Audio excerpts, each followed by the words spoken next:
first guest tonight is one of the finest actors ever to act. She has an Oscar, 4 Emmys, and a critically acclaimed new movie called Shirley. It premieres on Netflix tomorrow. Please welcome Regina King.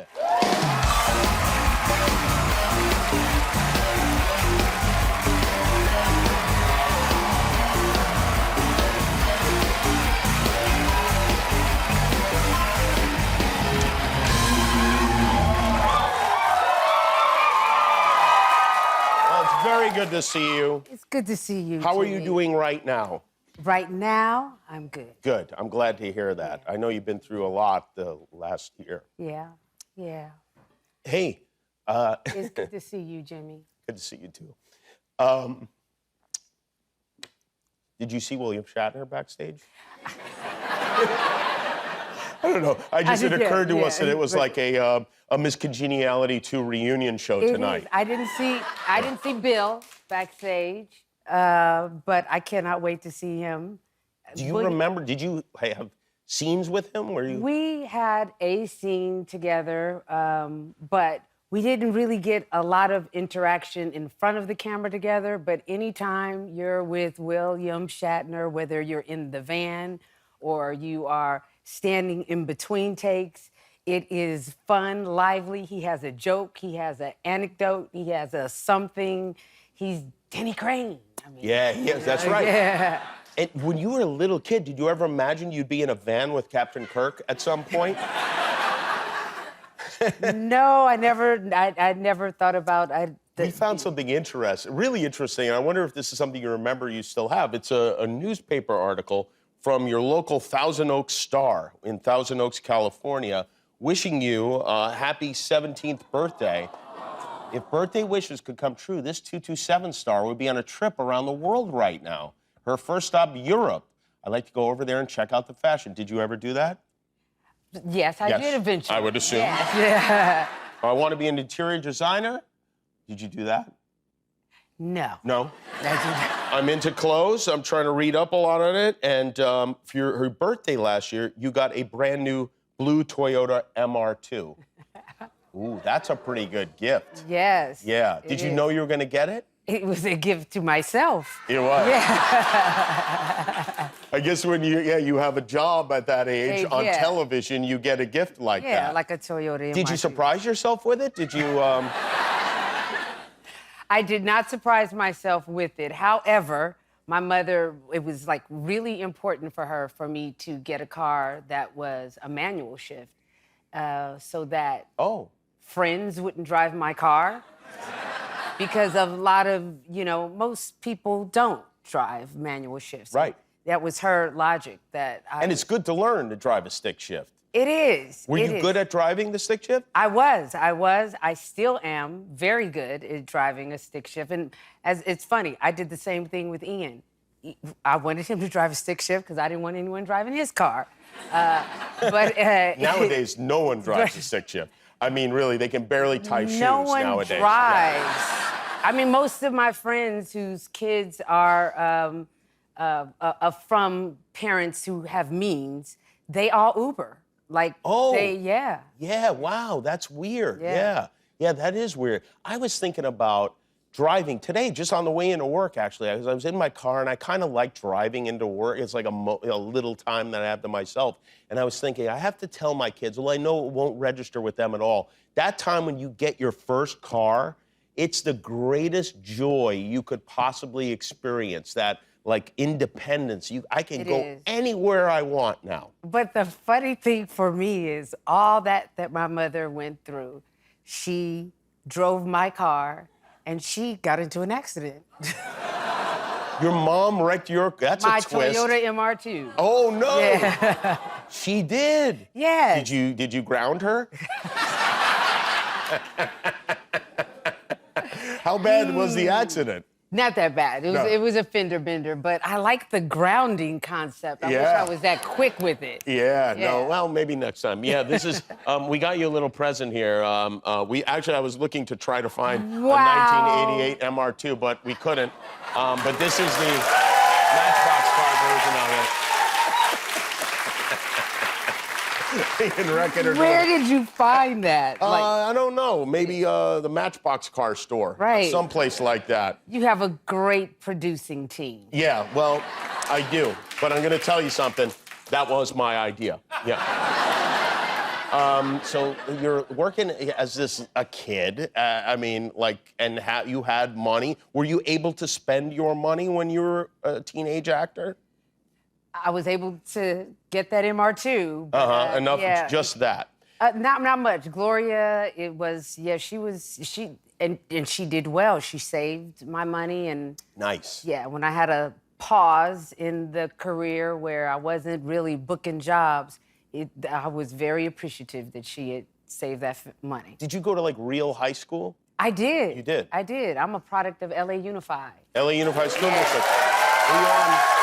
Were you on teams? Did you do theater? Did you do any of that stuff? I ran track in high school. Coach Nordell was my coach. Shout out to Coach. I don't know where. What events did you run track? I ran the 330 hurdles, the 110 hurdles, and I was the alternate in the 4x4.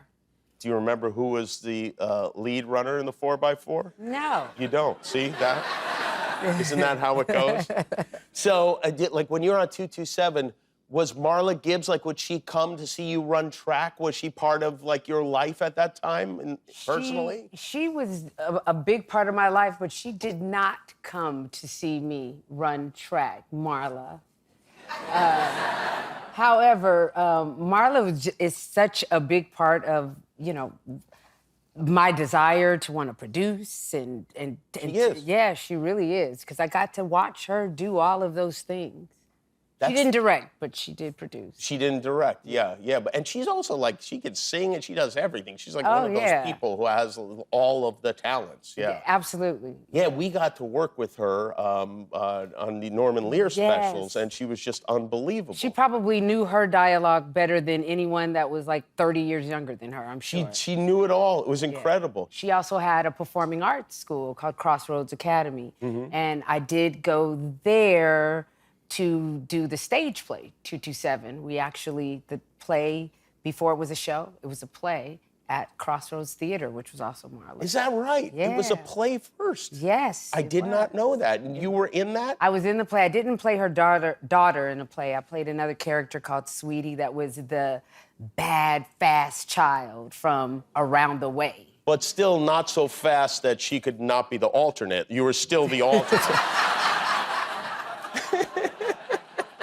We gotta find out who that other runner was. Yeah. Regina King is here. Her new movie is called Shirley. We'll be right back. I need you to be my national student coordinator. I'm overseeing all the student organizations affiliated with the campaign in all the states where I'm on the ballot, putting together campus rallies. Well, Mrs. C, I can't.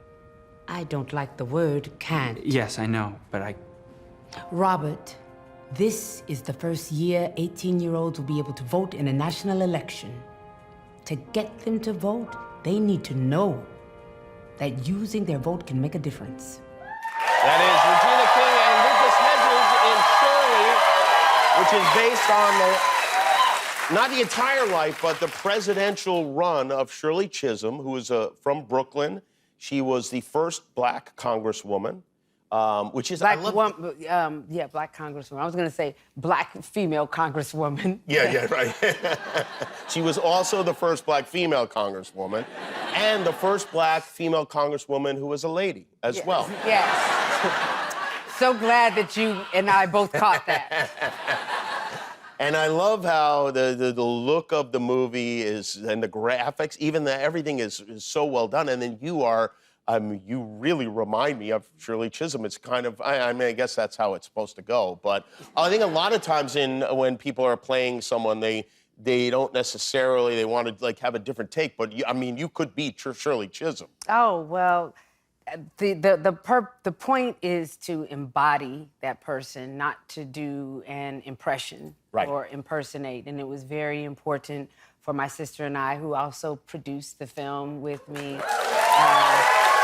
And is in the film with you. And she is in the film. She plays my sister in the film. But it was really important for us to capture the woman behind the politician. Whose idea was it for your sister to play your sister? Wasn't mine. It was John Ridley's. John Ridley wrote and directed the film, and he just felt like, you know, he had auditioned a couple actors for the role, and he just felt like Reina would be the best person to play my sister. And so he asked her one day, without me knowing, would she play Muriel, Shirley's sister. And then she was like, okay. First she said no, then she said yes. And then she said, but let me talk to Regina. And she called me and told me, you know, John thinks I should play Muriel. And I'm like, do you think you should play Muriel? And she was like, do you think I should play Muriel? So we kind of did this back and forth, and I was like, look, Reina, you know, you are my anchor. You know, she's an amazing producer, and she's the boots on the ground. And I was like, if you think you can do it, if you think you can dust off your acting chops and come back to it, because she was a child actor as well, and she did, and she killed it. She did. Well, thank God, because that could have been really uncomfortable. Ooh, man, can you imagine? I mean, you must have been so relieved when you're like, okay, yeah, she's she good. did it. Yes. She's good at this. Yeah. Yeah, but now you have a competitor out there. You know, she's coming for me. Yeah. Yeah, that could have been a very uncomfortable decision, especially because she's a producer on the film as well. It's like, do we cut her out? Yeah, and you'd have to have that discussion with her. Yeah. You know, yeah. did we cut you out? Yeah, like, Reina. Reina is spelled how? R-E-I-N-A. So she's just a G, they just added a G for you. Not quite that simple. Obviously, I'm the oldest sister, and Regina's So queen they in subtracted Latin. a G. They subtracted. Yeah. No, my father felt like my name is Queen in Latin, that Reina needed a bit of that royalty too, and then Reina is Queen in Spanish. Did that cause confusion in your childhood? Never. Never. Never. Of course it did. Yeah, like, right, when yeah. we'd get in trouble, it'd be Regina, right. My mother couldn't get it out, but... Yeah, going through those, like, souvenir license plates at the thing, you could almost share one. You just bend it a little bit. And this kid, Lucas Hedges, he's terrific also, huh? He's fantastic. Yeah. He is fantastic. Lucas was the only person that Lucas Hedges and Lance Reddick, who's also in the film, were the two actors that's who we wanted for those roles. And when we reached out to them, they both said yes. You shot in Cincinnati? We did. Nobody shoots in Cincinnati, do they? No, we did, though. Yeah. We did. When you have a $2 budget, you know, you go where you can get the incentives. Uh-huh. And shooting Cincinnati as in New York, you get more, you can make $1 out of 15 cents. Right, yeah, And sure. so my family's from Cincinnati. So it also was an extra plus to be able to be there with family. Oh, then did they see when Reina got in the movie that think they should maybe be in the movie also? Yes. They did, yeah. Yes, yes. And did you accommodate that? We did. You know, I mean, it's family, right? Yeah, right. But yeah, one of our cousins, he collects older cars. The film takes place in 1972, so we needed older cars, and he was like, I got you. You know, and so Truesdale came out and got dressed up in his 72 gear and had his car, and you know, it was a proud moment for him, and it was a proud moment. Also, probably somebody had been yelling at him for keeping all those cars for all those years, and he was finally like, you see why I had those cars for all those years? Finally. Well, it's wonderful to see you. The movie is called Shirley. It's about Shirley Chisholm and her run for the presidency of the United States. Did she win? No, she did not win. Spoiler alert, she did not win. It is in select theaters now and on Netflix tomorrow. Regina King, everybody. We'll be right back.